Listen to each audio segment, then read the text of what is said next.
ako, kararating ko lang. Galing pa ako isa ibang kapaligiran. Marami na akong dinidiligan. Huwag ka na dumagdag pa sa aking mga nilalakaran. Kapag ako ang dadaan, sila ay tatabi.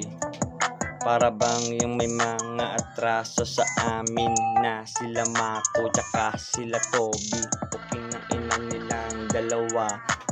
Pag nakita ko sila, pagpapaluin ko ang mga ulo nilang malaki. Kasi nga mga bata lang ang kinakaya na.